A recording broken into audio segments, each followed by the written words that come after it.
Opening statement is I call this press conference myself, which I don't very often do, but there seems to be some frustration out in the world. This is an understatement, but even including basketball and where things are and what's going on. And I just wanted to set the record straight on as much as I can set the record straight, always understanding you have a job to do and I have a job to do. And also telling you that for most of you, I appreciate how you've handled things. And for some of you, I don't appreciate how you've handled things. I realize everybody has a different boss and everybody has different protocol. But understand this, if we weren't playing, a lot of us, you and me, would be on sabbatical or unpaid vacations or whatever you want to call them. So first and foremost, I talked to Brad Underwood today. Him and I spoke, and following the advice of our medical personnel and theirs and the safety of our student athletes, we will be postponing that game on Saturday too, because we've had 3 more positives yesterday. 1 to a non-staff member, or 2 to non-really players, and 1 in Davis Smith. Now understand something here. Because you guys have your moles, which I know you all have, and I understand that's part of the game now. And because the social media is still the worst invention known to mankind to me, I realize you're going to come up with your own things, and everybody's got their little guy in the corner that does everything and says everything. But I think most of you are understanding that there are rules, and the rules are that we have to have our student athletes okay everything now. Whether you know this or not, I can't even talk to their parents about their grades without getting permission from them. It's the society we live in now where the 18-year-olds run the world. And I don't agree with it. I don't agree with having to get permission to talk about their grades. But in this case, I also need permission to talk to them. So what happened the other day shows the power of this virus, because my guys have done an unbelievable job. And I want to make sure I state that. They want to play. They want to play. They'd play with 6 guys. Hell, we play with 4 on 5 if we could. That's what we want to do. But there's a reality of coaching right now that you got to understand. For 18 days, as I've mentioned before, I tested every day negative. All of a sudden, I tested positive. But every day that I was negative, my trainer would come up. We test down below. Trainer would come up and give me the thumbs up. And I'd give him the Italian salute to say, well, of course I'm negative. I don't go anywhere. I don't do anything. Then all of a sudden, I constricted the virus. And I kind of looked at things differently, like we all do. And those of you that had it, I feel for you. Those of you that will get it, I feel worse for you. And those that have had it and haven't made it through is the ultimate sacrifice, which I've had one close member of my staff's father. So I look at things a little differently, and I go to bed every night, and all I do is pray that the 8:30, 9 o'clock, 7:30, whatever time we test, comes out okay. And when you go on the road, you sit there at Northwestern, at Minnesota, and you test the day of the game, and you just hope and pray that everything's okay. It's a little different than sitting there at your rooms. You guys don't have to face a lot of this stuff, but we do. If you would have seen the disappointment in my players' eyes this morning when I told them we had to cancel another game or postpone another game, make sure I don't misrepresent what we're doing. It was a struggle. And, as I look at it, if I'm losing sleep over it, just think what some of those guys are doing, because there is a true love to play the game. So with that disappointment, there's nothing I could do but explain to them why. And for you guys, I want to explain this. If you think we're hiding something or anything like that, that would totally upset me, because I think I've been about as open as any coach or any player or even your wife or husband that has been And I mean that over a 25-year period. It's one of the things I pride myself on, that I think you have a job to do and I have a job to do. But I understand you have a job. I understand you got a boss. I got 500,000 bosses. Every alum's a boss of mine. So I understand what it's like to have to do that. This is not a lecture. This is me finally telling you how I really feel. So you're going to have to listen to the next 4 minutes and then you can ask whatever questions you have. But last Wednesday, we tested at 10 o'clock in the morning. We practiced. I had a press conference at 1 or 1:30 and we practiced right after it. During the practice, Josh felt a little sick. We tested him right after. So within that 10 o'clock test in the morning till the 4 o'clock in the afternoon, he went from negative to positive. And so, you know, I got a million things to do, but 100 every single day. Of those 100 things, letting you know which player is positive is 101th or more on my list. You know, because there's nothing to hide. The kid can't play. We have to tell the health department. We have to tell the Big Ten office. We have to tell everybody here. So if once in a while I go out and say something on a radio show or something because I don't even know where I am half the days, it's Groundhog Day, my apology. If your boss can't handle that, tell him to call me. Because I'm sick of everybody hiding behind their bosses. I don't hide behind mine. So tell him to call me.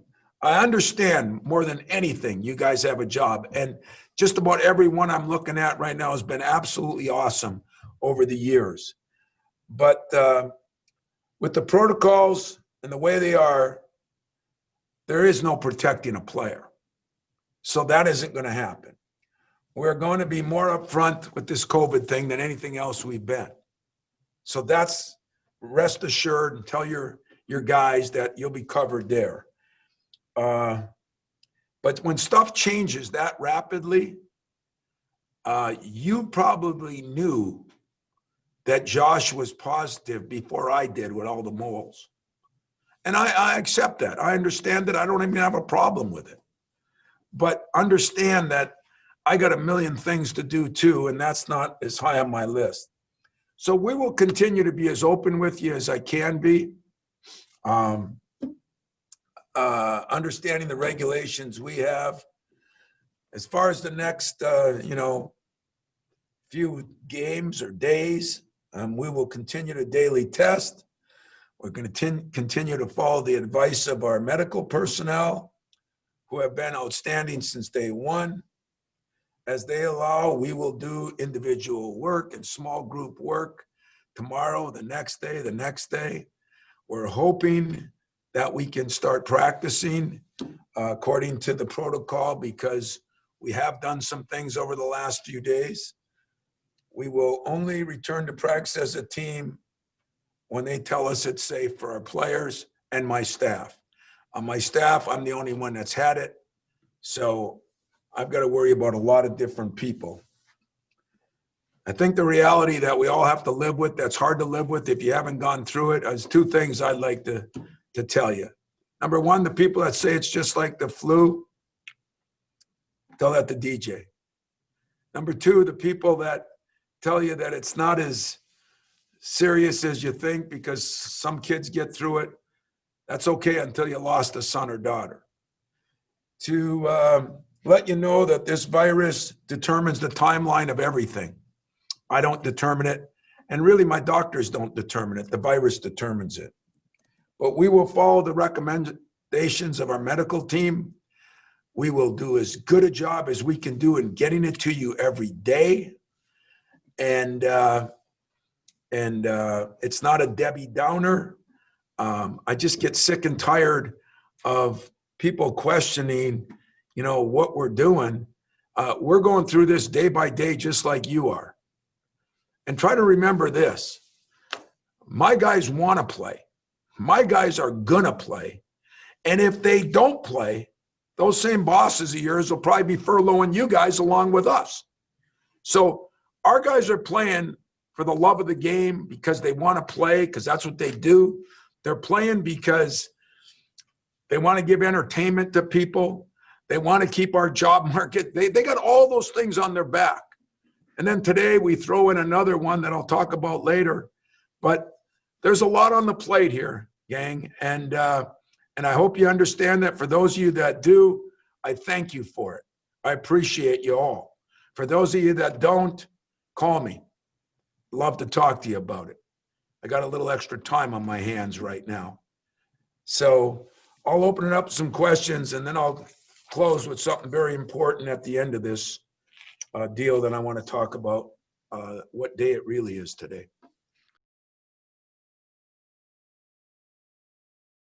Honest with you, I've got, just like everything else in America, I've got one guy that's had almost none. I've had my own son. I called him today, and he's in day, I want to say 6, 7, and he could barely talk on the phone. He was coughing so much, and he had no coughs. It goes in phases. Unless you're the non-believers, then I guess that everything's all cool. But he's not, they're all doing decent. We've had a couple of them that have struggled more than others, but it's been tough, because I've kept my staff out of here for the most part. I'm trying to work out guys individually. I've got one GA who's had it already, so him and I are the only two that really spend any time. We've got a couple players that haven't had it yet, and those are concerns every day on who they're around. And we've had 8 players that have had it earlier, but is it 100 days? Is it 90 days? Is it 120 days? Is it 200 days? If you have the answers, please let me know, because we have no clue. So we're just kind of living day to day, making sure that they're as safe as they can be. And I'm sure Lindsay will jump on, but one of the biggest things is making sure their mental health is as good as it can be. Today, I had to ask them 3 times, you okay? And like I said, somebody can go through this or not have gone through it yet and think it's not that big a deal. I told you, I have a coach that's 76 that went through it and wasn't a big deal. I got a neighbor, 55, who's fighting for his life. There are no answers on this. And so whatever we do is going to be in the safety and well-being of our student athletes and my coaching staff, to be very honest with you. And probably somewhere around 130, 150 on the list will be who gets sick and how long he'll be out, because I got 120 things ahead of that on my to-do list. Guys, that's a good question, Matt. I told you guys early in the year that I started calling football coaches. I did that in September, October. I talked to Maryland, Ohio State, Alabama, Florida State. I talked to people all over and on both sports to try to get a handle with the football guys, because they were going through it at the time. The difference with football is when you have 100 kids out there, I don't say you hide them, but you can survive without, and you got bigger numbers.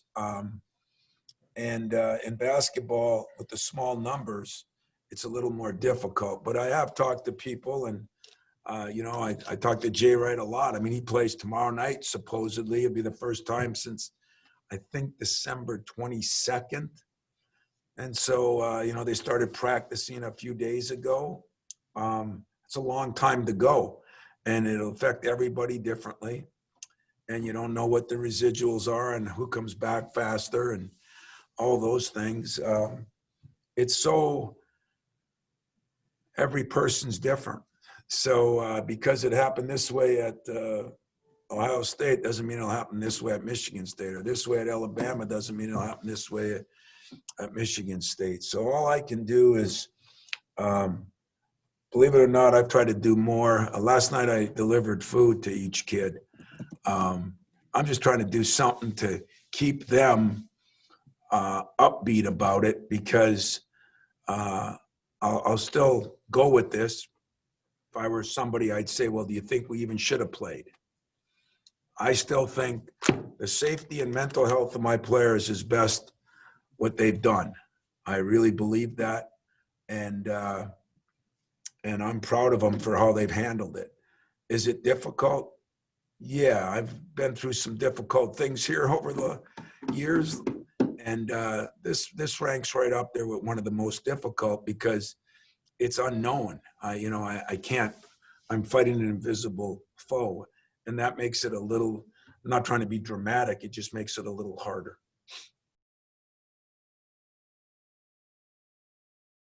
You're being 20 again.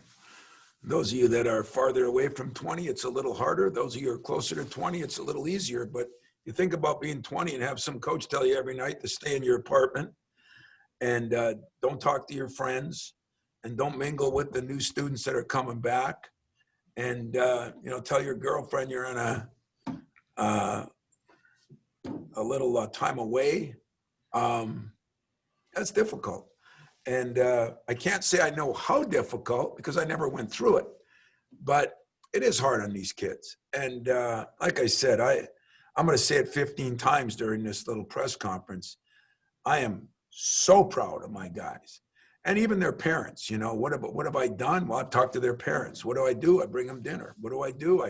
I text or call most of them every night. This is never ending right now because I am worried that sooner or later, as good as they've been, I mean, all they wanted to know today, can we get back in the gym to shoot? Can we do it if it's individual? So maybe I'll spend, with the 10 guys I can or 8 guys I can, do a little half-hour individual workout with each one of them. Those will be what'll be different. So I don't know everything because I'm just going every day. As I said, 10 o'clock last week, everything's green, we're going. 1 o'clock, I tell you everything's good. 3 o'clock, I look like a liar. And yet I had to deal with that. And then we had to sit there and wait. We had to get them retested because you go from the antigen testing to the brain test. And then, we got that back. We held the plane for an hour. When we got that back, we had to make the call, and like I said, I apologize on some of it, but, calling one of you to tell you just wasn't in my cards right then. I had 50,000 things to do, including calling his parents, including making sure our other players were okay, including calling Iowa.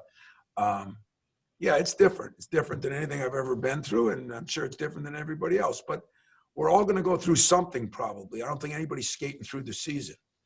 And what I got to do is make sure I do as good a job as I can to keep them safe, healthy, and mentally and physically, and that we get our team as ready as we can get them.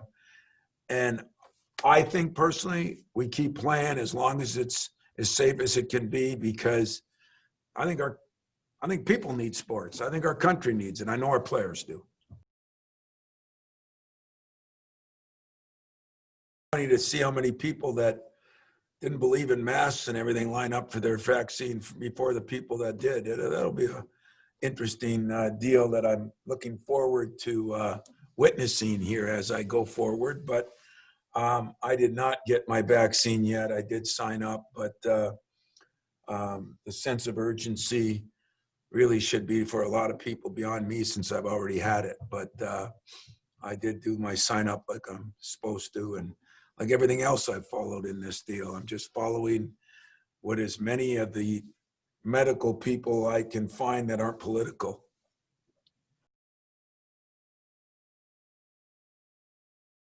It is. I don't know that exactly. I mean, everything seems to be changing, but I think 7, 8 players would probably be the norm. But it also depends on who was positive when, because what we don't know, and probably the hardest thing about this, there was talked about, you could contract the disease or the virus maybe up to 3 days. Then it went to 5 days. Then it went to 7.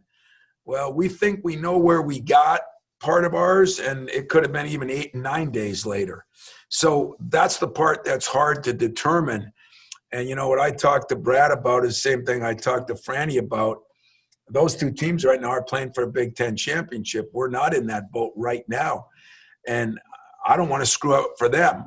You know, I want to be a real citizen instead of like some of the ones we got that never think of the guy next to him. You know, I did think of them. And so that's part of the deal right now is we don't know how long, you know, it takes. We know after 10 days, you're probably not contagious, but are you after 6 or 7, or, you know, if you come in contact with somebody, how many days? You know, some people test 2 days after they were with somebody or around somebody, and they can test negative, and 4 days later they're positive.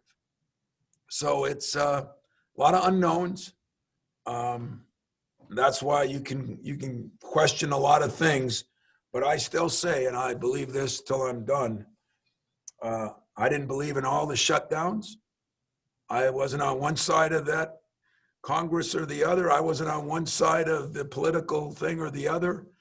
But what I believed in is if everybody would take the protocol that the real medical people said, I think we could have got through a lot of things.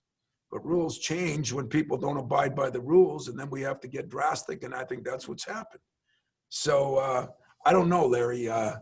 You know, I don't know exactly. I don't know if there's a true date. I think it's more on how many cases have you had in a 7-day period, and we've had, what, 5 or 6? Because once it hits a team, I think it has a tendency to go through, and I've told you the testing we do is not a vaccine, so don't get fooled by it. But hey, I'll play with 4 if they let us play and they think it's right. I mean, like I said, my guys, they want to play, and they want to play bad, and they want to be safe, and they know that what we do here, I mean, we get on that plane, they're wearing their masks. We get off that plane, they're wearing their masks. They're in the meetings, they're wearing their masks. They do everything they can do. They test every day. From what I really gather, the social life has been almost non-existent. And God, I'm proud of them for that. I really am.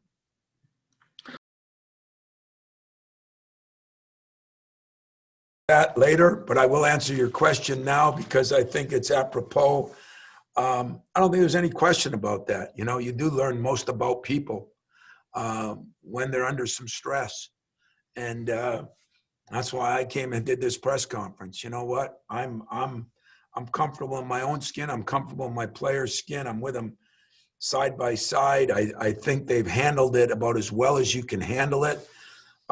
When you have a disappointment, like you cancel the Thursday game and then the Sunday game, and then you turn around and have to tell them that you're missing this Saturday's game too, but you really believe in your heart that it's both medically and in every other way. It's really strictly medically. I mean, that's the only reason we're missing it. It's best. It's best for us, and it's best for Illinois. And those disappointments range. And you know, when Aaron Henry and Rocket and Joey Hauser were the 3 guys that first thing they said is, can we shoot today? You know, I think that tells you a little bit about them. You know, I tell Gabe Brown, he's like a drug addict only for basketball. You know, if he doesn't shoot a day, I think he gets the shakes, you know. And I said, Gabe, don't worry. I'll get you in the gym sometime if it's just me and you at midnight. And so I think they're handling it pretty well. But I think athletes are geared to not show any weakness. And that's what I worry about. And I tell my staff, we got to continuously call them. We got to spend time with them. We got to talk to them. We got to have the uncomfortable talk, as I've learned with all the racial issues we went through this summer. Talk about things that aren't comfortable, you know, how you really feeling? How's your mental health, you know? How you feeling about this today? And I will get into that a little later if I could. But how do you feel about all the different things? Think, when I tell you what I talked to our guys about Sunday, it's going to blow you away, but I will save that for the end. Thanks, Lindsay. I do worry about it. I mean, I was concerned about it from day one. I just didn't know how serious. I think where the NBA showed us the light in one way, the NBA and football, both college and pro, is showing us a different light. You know, right now there's going to be more NBA games canceled than there are played. You know, there's getting to be a lot of them. And I think, you know, we just keep going through these segments of Memorial Day, Labor Day, 4th of July, Thanksgiving, Christmas, you know, New Year's, and then we see these spikes after. I mean, if anybody thinks it's not because we're not handling it right, you're wrong. We're not handling it right as a country, and in my humble opinion. So I don't know what that leads. I think we're going to get through it. I really do. I think, you know, I think a couple things are happening. Number one, where the vaccine is coming slowly but surely. Number two, I think more people are realizing that, you know, this pandemic is caused by us. I mean, it is a virus, but how it spreads has got a lot to do with us. And the smarter we get, and to me anyway, I'm not going to speak for medical people or political people. I'm going to speak for me. I just think that if we take care of our business and do what we can do, our chances improve. Now, you remember, you're talking to a guy that's been through it himself and swears to you that I can't figure out how I got it. You're talking about my own son. You're talking about a guy like Marty, who I know what he does every day. And it does leave you to question some things. But I feel that if we continue to do what we're supposed to do, the protocol that's been set, and we can get more people around us to do the same thing, I think our chances improve a lot. And I do think we'll get through the season. And I do think we'll have a championship. And I do think we'll be playing games. I think the scariest part for me is a lot of people had it in July and August and September. September was bad because everybody came back to school at schools all around the country. And that means those people around February are going to be into day 150, you know, and 120, 150. And whether it comes a second time, I just talked to a coach, a friend of mine, that just got it for the second time.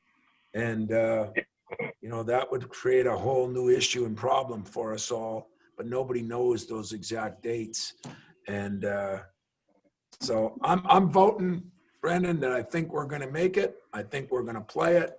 We're going through a rough time right now for a week. Other schools have gone through it.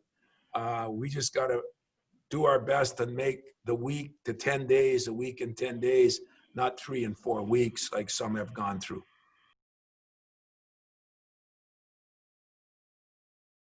Sometimes, you know, think about being 20 again.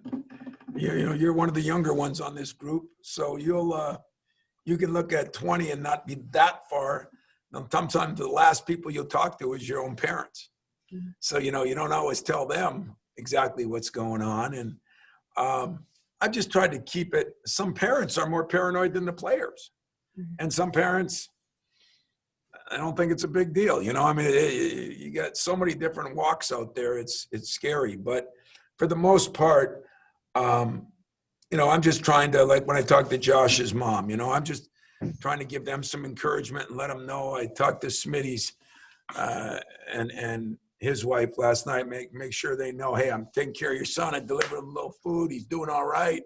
You know, because that'd be scary if you were 1,000 miles away from your kid, and no matter what you think of this virus, good or bad. So I think that the job I got to do, Audrey, is to keep spending time with these guys and watch if there's a change in body language and in conversation, you know, and are they getting a little down in the dumps? You know, if I am, I got to take them upstairs, play pool with them, or I got to take them play pinball, or I got to take them on the court and shoot a little bit. Just give them something. And that's today we're going to try to do a couple things that we can do social distance apart. And that's what I'm going to try to do. You know, I don't know if I have any answers. That's one place the football people don't help you as much, because they can't do that with the mass numbers they have. Where with 14, 15 guys, or now I'm down to dealing with 8 or 10, I can do that and do a little better job of that. that is important to me, especially what we've been through all summer. And let's not let all the negative news cause us to forget the importance of the day. It is Martin Luther King Jr. Day. And as I said, it doesn't matter white or black, it doesn't matter what race you are. There was ever a time that our country needed to have some unity and equality. It's now. As I watched the different documents on Dr. King, I've been so impressed by his message about love, not hate. And as Lindsay stated, you know, the things he talked about it through adversity and what you have to go through. And you know, a lot of people do a lot of things in the world. Not many people give their lives for a cause. And that's kind of what he did. And, you know, watching what's been happening on the news lately, I got to say, it sickens me, and it makes me feel bad that a guy lost his life fighting for something that over 50 years later, I'm watching military personnel gather around our Capitol building with a fence, and it just makes me sick. And I mean sick to my stomach. And this should not be tolerated, in my humble opinion. And I hope every race spends the day to honor a man who stood for and still stands for today. As I said, it's been over 50 years to try to make a dream come true. You know, we always tell our guys, dream big. He tried to make a dream come true. And today, we're going to spend the time in a gym with a big TV, and we're going to watch one or two of the documentaries that I've watched recently that I thought had an impact to help educate not just our white players, but our black players who really, you know, weren't even, some of their parents were barely born that long ago, and maybe appreciate the day and hope that in our city alone, the next 3-4 days, smarter minds prevail, and we realize that we are all in this together. And, you know, when I look at those military people down there, I said to myself, you know, man, you feel like putting on a uniform and going down there and sitting there with them. And then when I think about, you know, what Draymond said, it really resonated to me. Are we fighting each other? Or is this a group of people that have no concern for Americans? So I don't very often get into political things. I don't really want to use this as a pulpit for preaching. But I must say that today, Dr. Martin Luther King means more to me than he probably did any other day of my life. Because growing up in the UP, you know, I'm not as educated on racial issues. And picking a sport where it's so important, I've learned a lot over the last years. Having a guy like Mike Garland with me since college has really helped me. But we need to come together. We as a country, we as a program, we as a team, all of us need to come together. And so I would encourage anybody out there watching to maybe watch some of those documentaries and maybe take a look at really what was said. And it was said 50 years ago, more than that. And we're still arguing about the same things. Make me question a lot of things. And so today I'm going to enjoy that time with my players, both my white players and my black players and my African player and whoever else is in there. And I'm going to try to bring a little perspective to something, since nowadays players have a lot bigger platform to speak on than I ever had as a player. I'm hoping they use it well, and that we realize that people have sacrificed a lot more than a little to try to make this country a better place. And I hope that today helps bring that a little closer to reality. So if there's any other questions, I'll take them. And the reason I'll take them is because I don't want anybody thinking we're dodging anything at Michigan State. And if anybody finds a place that's more open than us, I want you to call Matt Larson or Max or me and post me up on it anywhere, anywhere. Northern Michigan, anywhere. More transparent than we've been here, and my people here have been. I'm good. So you got 5 minutes or 2 minutes or 20 minutes that I'm gonna probably disappoint Mex because he's always afraid I'll say something. I'm not gonna say anything bad. I'm gonna say all good things now because I got a lot off my chest too. Because my trainer, our medical people have done such a good job. When we started last Wednesday, I think when it happened, we started separating people right then. And we didn't practice Thursday and Friday. And when we had individuals, we kept people that had it, hadn't had it, we separated by the everyday testing. As of right now, there'll be no shutdown here.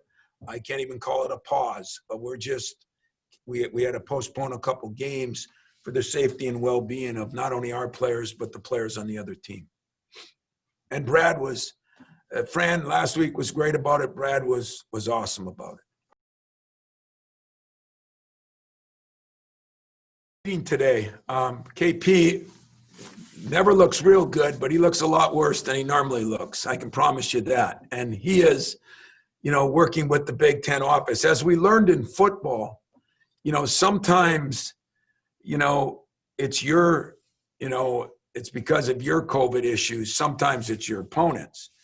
And the problem in basketball is we can play more games in a week. I mean, we could play back-to-back games. So I told my team today, I said, there's a good chance that we'll have to get 14 games in about a 32 or 3-day period, and if that is the truth, we'll be playing an NBA schedule.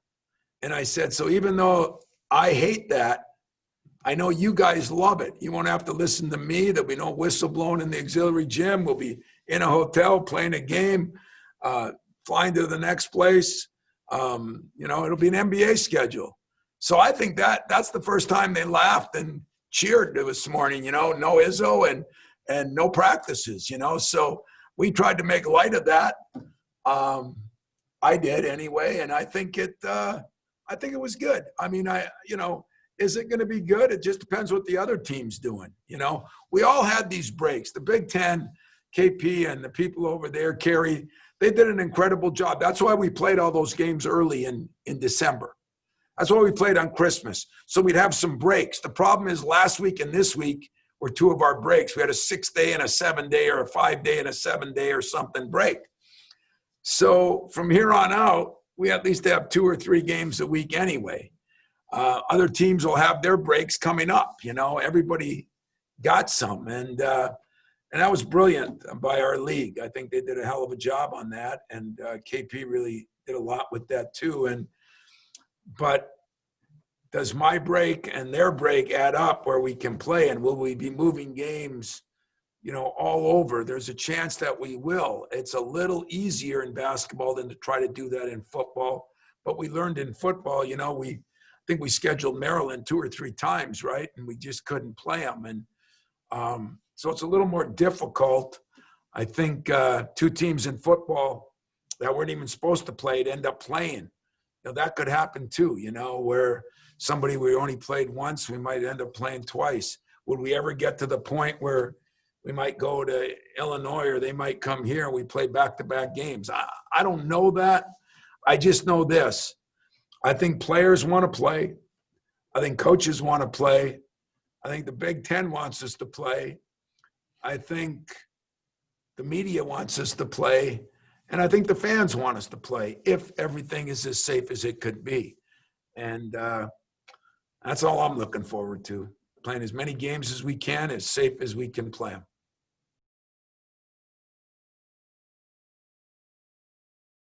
Don't take this insulting. That's right below telling everybody what player is sick. That because it's totally out of my hands. It's like everything else I deal with. If you think coaches have a lot of say in that, I got some property to sell you. I mean, the powers to be. I mean, I'm on committees. I'm on all this. I'm the senior guy in this league, and that ain't gonna mean much, to be very honest with you. I think they'll do what's best. I mean, I've heard a lot of rumors on a lot of things, just like you guys. As I said, no insult now, don't take it wrong. You guys have moles. I don't even have a mole. You know, I have me, and that's it. And a lot of people think that's a mole, but it's not. And so I don't know. I've heard the same things you have, that Chicago has struggled with the virus more than Indianapolis. Would it be good to move it there and be able to go right into the NCAA tournament? Is that too much of an overload on Indiana? I just don't know that. Haven't heard it.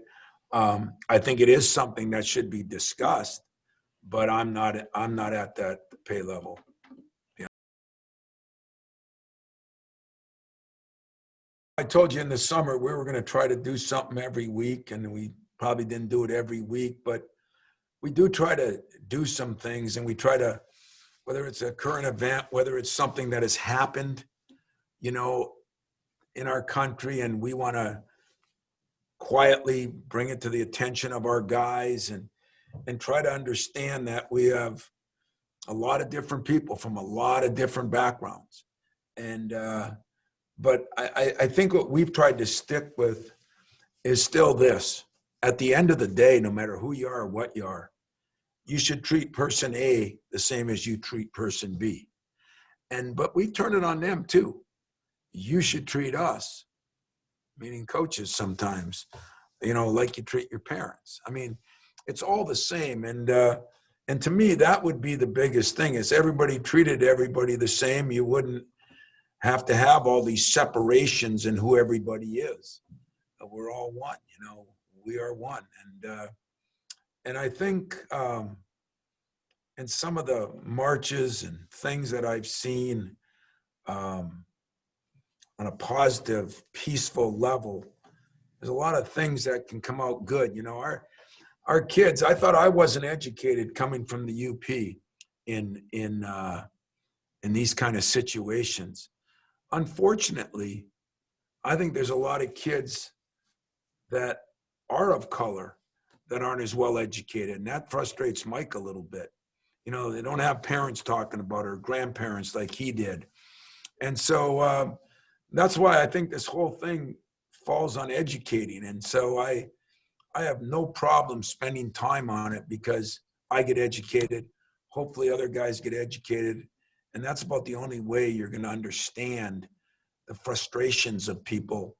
I said it to Mike, are we going to correct 400 years? No, we're not. We're not going to, probably. But can we correct where we are and move forward in a positive manner? Are we going to wait another 50 years and, you know, in what I would call real time, where everybody understands? It's a joke that we've gone this long and we have situations like we have out there, or things that happened in Washington, D.C. I mean, it makes me sick. It does make me sick. And I really don't care who takes it as a insult or who takes it as a compliment. I'm speaking, I'm a citizen too. And I just hope that we get to the point where we're all Americans, and we appreciate our ethnicity, if I say that right, you know, but we all are for the same. And right now, what I witnessed at our Capitol, just watching TV last night, we got a ways to go. We got work to do, and kind of in the mood to jump right in on it.